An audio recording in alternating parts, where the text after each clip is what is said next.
हज़रत सैयदना उमर फ़ारूक रज़ी अल्लाह ताला अन्हो।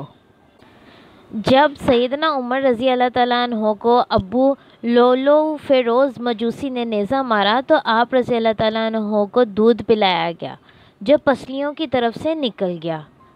तबीब ने कहा, ए अमीरुल मोमिनीन, वसीयत कर दीजिए इसलिए कि आप मज़ीद ज़िंदा नहीं रह सकते। सैयदना उमर रज़ी अल्लाह ताला अन्हो ने अपने बेटे अब्दुल्ला को बुलाया और कहा, मेरे पास हुज़ैफ़ा बिन यमान को लाओ। हुज़ैफ़ा बिन यमान वो सहाबी थे जिनको रसूल अल्लाह सल्लल्लाहु अलैहि वसल्लम ने मुनाफ़िकीन के नामों की लिस्ट बताई थी, जिसको अल्लाह के रसूल और हुज़ैफ़ा के अलावा कोई ना जानता था। हुज़ैफ़ा रज़ी अल्लाह ताला अन्हो हाजिर हुए तो अमीरुल मोमिनीन सैयदना उमर फ़ारूक रज़ी अल्लाह ताला अन्हो गोया हुए, जबकि खून आपकी पसलियों से रस रहा था। हुज़ैफ़ा, मैं तुझे अल्लाह की कसम देता हूँ, क्या रसूल अल्लाह सल्लल्लाहु अलैहि वसल्लम ने मेरा नाम मुनाफिकीन में लिया है कि नहीं? हुज़ैफ़ा रज़ी अल्लाह ताला अन्हो रोते हुए कहने लगे, ए अमीरुल मोमिनीन, ये मेरे पास रसूल अल्लाह सल्लल्लाहु अलैहि वसल्लम का राज है, मैं इसको मरते दम तक किसी को नहीं बता सकता। सैयदना उमर रज़ी अल्लाह ताला अन्हो कहने लगे, हुज़ैफ़ा, बिलाशुबा ये रसूल अल्लाह सल्लल्लाहु अलैहि वसल्लम का राज है, बस मुझे इतना बता दीजिए कि रसूल अल्लाह सल्लल्लाहु अलैहि वसल्लम ने मेरा नाम मुनाफिकीन के जदोल में शुमार किया है या नहीं? हुज़ैफ़ा की हिचकी बंद गई, रोते हुए कहने लगे, ए उमर, मैं सिर्फ़ आपको ये बता रहा हूँ, अगर आपके अलावा कोई और होता तो मैं कभी भी अपनी ज़ुबान ना खोलता, वो भी सिर्फ इतना बताऊंगा कि रसूलुल्लाह सल्लल्लाहु अलैहि वसल्लम ने आपका नाम मुनाफिकीन की लिस्ट में शुमार नहीं फरमाया। सैयदना उमर फ़ारूक रज़ी अल्लाह ताला अन्हो ये सुनकर अपने बेटे अब्दुल्ला से कहने लगे, अब्दुल्ला, अब सिर्फ मेरा एक मामला दुनिया में बाकी है। पसरे जानिसार कहने लगा, अब्बा जान बताइए वो कौन सा मामला है? सैयदना उमर रज़ी अल्लाह ताला अन्हो गोया हुए, बेटा, मैं रसूलुल्लाह सल्लल्लाहु अलैहि वसल्लम और अबू बकर रज़ी अल्लाह ताला अन्हो के पहलू में दफन होना चाहता हूँ। ऐ मेरे बेटे, अमीरुल मोमिनीन आयशा रज़ी अल्लाह ताला अन्हा के पास जाओ और इनसे इजाज़त तलब करो कि उमर अपने साथियों के पहलू में दफन होना चाहता है।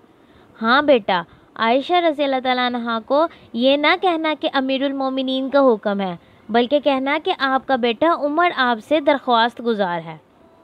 उम्मुल मोमिनीन आयशा रज़ी अल्लाह ताला अन्हा कहने लगी, मैंने ये जगह अपनी कब्र के लिए मुख्तिस कर रखी थी, लेकिन आज मैं उमर के लिए इससे दस्तबरदार होती हूँ। अब्दुल्ला मतमन लौटे और अपने अब्बाजान को इजाज़त का बताया। सैयदना उमर रज़ी अल्लाह ताला अन्हो ये सुनकर अपने रुखसार को ज़मीन पर रख दिया और अदाब फ़र्जंदी से मामूर बेटा आगे बढ़ा और बाप के चेहरे को अपने गोद में रख लिया। बाप ने बेटे की तरफ देखा और कहा, इस पेशानी को ज़मीन से क्यों उठाया? इस चेहरे को ज़मीन पर वापस रख दो, हलाकत होगी उमर के लिए अगर इसके रब ने इसको क़यामत के दिन माफ़ ना किया। रहमक अल्लाह या उमर। सैयदना उमर रज़ी अल्लाह ताला अन्हो बेटे अब्दुल्ला को ये वसीयत करके इस दारे फ़ानी से कूच कर गए, जब मेरे जनाजे को उठाया जाए और मस्जिद नबवी में मेरा जनाजा पढ़ा जाए तो हुज़ैफ़ा पर नज़र रखना, क्योंकि इसने वादा तोड़ने में तो शायद मेरा हया किया हो, लेकिन ध्यान रखना वो मेरा जनाजा भी पढ़ता है या नहीं। अगर तू हुज़ैफ़ा मेरा जनाजा पढ़े तो मेरी मैयत को रसूलुल्लाह सल्लल्लाहु अलैहि वसल्लम के घर की तरफ लेकर जाना और दरवाज़े पर खड़े होकर कहना, या उम्मुल मोमिनीन, ए मोमिनों की माँ, आपके बेटे उमर का जिस्दे हक़ी आया है। हाँ, यहाँ भी याद रखना, अमीरुल मोमिनीन ना कहना, आयशा मुझसे बहुत हया करती है। अगर तू आयशा रज़ी अल्लाह ताला अन्हा इजाज़त मरहमत फरमा दें तो ठीक, अगर इजाज़त ना मिले तो मुझे मुसलमानों के कब्रिस्तान में दफना देना। अब्दुल्ला बिन उमर रज़ी अल्लाह ताला अन्हो कहते हैं, अब्बा जान का जनाजा उठाया गया तो मेरी नज़रें हुज़ैफ़ा पर थीं। हुज़ैफ़ा आए और इन्होंने अब्बा जान का जनाजा पढ़ा। मैं ये देखकर मुतमईन हो गया और अब्बा जान की मैयत को आयशा रज़ी अल्लाह ताला अन्हा के घर की तरफ लेकर चले, जहाँ अब्बा जान के दोनों साथी आराम फरमा रहे थे। दरवाज़े पर खड़े होकर मैंने कहा, या, जिसका तर्जुमा है, अम्मा जान, आपका बेटा उमर दरवाज़े पर खड़ा है, क्या आप इसको दफन की इजाज़त देती हैं? अम्मा आयशा रज़ी अल्लाह ताला अन्हा ने कहा, मरहबा, अमीरुल मोमिनीन को अपने साथियों के साथ दफन होने पर मुबारक हो।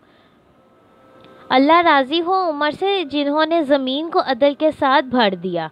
پھر بھی اللہ سے اتنا زیادہ ڈرنے والے، اس کے باوجود کہ رسول اللہ صلی اللہ علیہ وآلہ وسلم نے عمر کو جنت کی خوشخبری دی تھی۔ سبحان اللہ۔